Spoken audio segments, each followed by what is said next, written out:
नमस्कार दोस्तों, स्वागत है आपका हमारे इस चैनल पर। आज मैं आप सभी से एक बहुत ही जरूरी बात करना चाहता हूँ। पिछले कुछ दिनों से भारत और पाकिस्तान के बीच हालात काफी तनाव भरे रहे हैं। ऐसे वक्त में जब देश को सबसे ज्यादा सही और जिम्मेदार खबरों की जरूरत है, हमारे कुछ टीवी चैनल यानी गोदी मीडिया झूठी और सनसनीखेज खबरें फैला रहे हैं। 8 मई की रात को कुछ चैनलों ने यह दिखाना शुरू कर दिया कि भारत ने पाकिस्तान के कई शहरों पर कब्जा कर लिया है, कराची को तबाह कर दिया है, पाकिस्तान के वजीर आजम भाग गए हैं, पाकिस्तान में घुसी भारतीय सेना और पता नहीं क्या क्या वो लोग चला रहे हैं। इन खबरों का ना तो कोई सबूत था, न ही सरकार या फौज ने उनकी तस्दीक की है, लेकिन उन चैनलों ने ऐसे पेश किया जैसे सब कुछ सच सच हो। अब देखिए दोस्तों, ये वीडियो आपने सारे बड़े बड़े चैनलों में देखा होगा, लेकिन ये 3 साल पुरानी वीडियो है।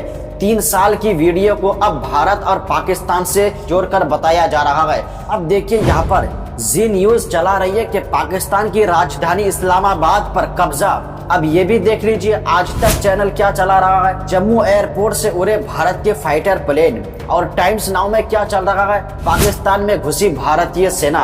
अब देखिए दोस्तों, ये वीडियो आपने सारे बड़े बड़े चैनलों में देखा होगा, लेकिन ये 3 साल पुरानी वीडियो है। 3 साल के वीडियो को अभी भारत और पाकिस्तान से जोड़कर बताया जा रहा है। दोस्तों, गोदी मीडिया ने बिल्कुल सारी हदें पार कर दी है। और ये देखिए टाइम्स नाउ के स्टूडियो में क्या चल रहा है। लग तो ऐसे रहा है जैसे किसी सिनेमा हॉल में बैठा हो।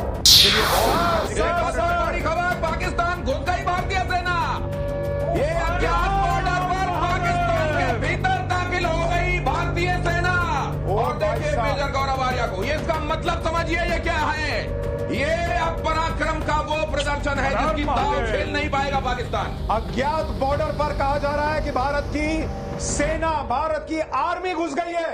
अभी तक तो कहा जा रहा था कि सिर्फ एयरफोर्स अटैक कर रहा है, लेकिन अब भारत की आर्मी घुस गई है। मेजर गौरव आर्या, एक बार नेवी बीच में आके कराची पोर्ट पे आग लगा दे, मजा आ जाएगा। एक बार नेवी वाले आप भी जरा अपना इसमें हिस्सा डालो। आर्मी अंदर घुस गई है पाकिस्तान में। INS विक्रांत है, वहां से करिए 15-20 BrahMos fire, set fire to the Karachi port. आग लगा दो कराची में, फूंक डालो पूरे शहर। मेजर गौरव आर्या, क्या आपको लग रहा है पाकिस्तान का नक्शा? कैसे ये लोग पागलों की तरह चिल्ला रहे हैं। ये सब झूठी खबर है। जब सोशल मीडिया में फैलने लगे तब सब कोई उन सारी गोदी मीडिया चैनलों से आजिज हो गई। सोचिए, हमारी आर्मी वहां लड़ रही है जान की बाजी लगा करके, और यहाँ पर एसी में स्टूडियो में बैठ करके ये लोग अनाप शनाप क्या क्या बोलते रहते हैं। दोस्तों, हमारे देश के लिए और हम लोगों के लिए पाकिस्तान से लड़ रहे हमारे जवान, वो किसी का बेटा भी होगा, किसी का भाई भी हो सकता है, किसी का पिता भी हो सकता है, लेकिन हमारे उन जवानों के लिए, उन एंकरों के दिलों में कुछ भी परवाह नहीं है।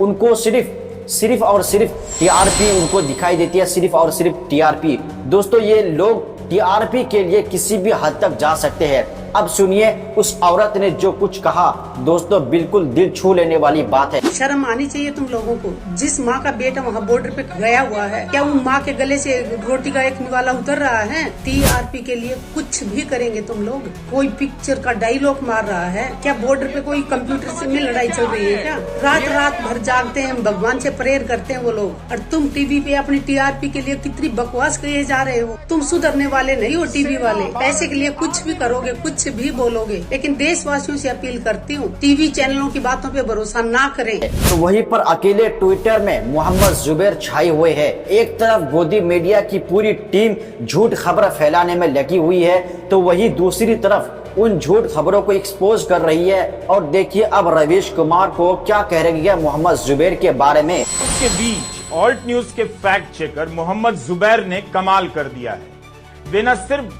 भारत में चल रहे फेक प्रोपेगेंडा को उजागर कर रहे हैं, बल्कि पाकिस्तानी हैंडल से चल रहे प्रोपेगेंडा की भी पोल खोल रहे हैं। तो मोहम्मद जुबैर के लिए तो वीडियो में एक लाइक बनता है। उसके बाद भारत के रक्षा मंत्रालय को सुबह सुबह ट्वीट करके ये कहना पड़ रहा है कोई भी मीडिया चैनल या व्यक्ति फौज की ऑपरेशन लाइव कवरेज ना करे और न ही सूत्रों के हवाले से कोई खबर चलाए। उन झूठ खबरों के खिलाफ सब एक के बाद दिगर ट्वीट करने लगते हैं और उन सब झूठ खबरों को एक्सपोज कर रही है। तब देखिए आज तक के एंकर कैसे माफी मांगते हुए नजर आ रही है। सच्ची खबर ही आप तक पहुंचे, लेकिन हमारी पूरी सतर्कता के बावजूद कुछ अधूरी रिपोर्ट ऑन एयर हो गई।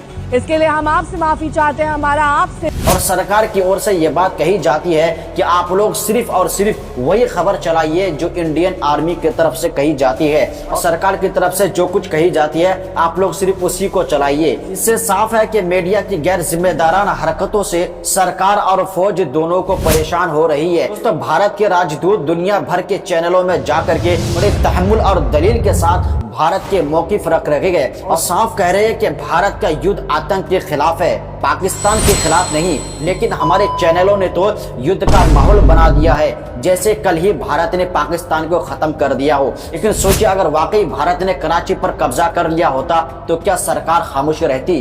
क्या दुनिया भर के बड़े देश खामोश रहते? क्या पाकिस्तान खुद चुप रहता? सच ये है कि ये सब झूठी खबर थी जिनका मकसद सिर्फ और सिर्फ टीआरपी बढ़ाना था और सनसनीखेज फैलाना था। उन खबरों से न सिर्फ आम लोग कंफ्यूज होते हैं बल्कि जम्मू कश्मीर के बॉर्डर के इलाकों में रहने वाले लोगों में भी डर और अफरा तफरी वाली माहौल पैदा हो जाती है। कई बार तो जिला कलेक्टर को खुद आकर के कहना पड़ता है कि ऐसी कोई घटना नहीं हुई है, ये सब अफवाह है। आज के जमाने में सब सोशल मीडिया और टीवी हर घर में पहुंच चुका है। झूठी खबरों को फैलाना आसान हो चुका है। एक तरफ सरकार यूट्यूब चैनलों पर फौरन एक्शन लेती है तो वही सरकार बड़े चैनलों पर एक्शन बिल्कुल भी नहीं लेती है। लेकिन बड़े चैनलों पर झूठी खबरें चलाने वालों पर कोई कार्रवाई नहीं होती है। क्यों?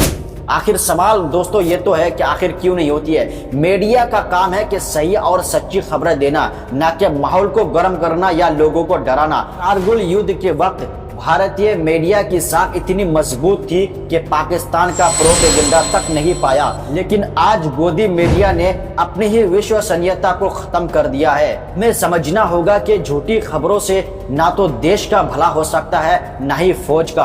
अगर हम अपने ही लोगों को गुमराह करेंगे तो भारत की सरकार और फौज को दुनिया के सामने सच साबित करने और ज्यादा मुश्किल होगी। इसलिए मेरी आपसे गुजारिश है कि टीवी पर आ रही खबर पर फौरन विश्वास ना करें। सरकारी जराए या मोतबर अखबार की तस्दीक के बगैर किसी भी सनसनीखेज खबर को ना फैलाए, ना उस पर यकीन करे। अगर मीडिया अपनी जिम्मेदारी नहीं निभाता है तो हमें खुद होशियार रहना होगा। आखिर में मैं फिर कहूंगा कि देश के इस संकट के वक्त हमें एकजुट रहना है, लेकिन सच के साथ, झूठी प्रोपेगेंडा के साथ ना दे, इसके शिकार ना बने। सच्चाई ही सबसे बड़ी ताकत होती है। दोस्तों, अगर ये वीडियो आपको पसंद आया हो तो वीडियो को लाइक जरूर कीजिएगा और वीडियो को शेयर जरूर कीजिएगा। मिलते हैं फिर अगले नेक्स्ट वीडियो में।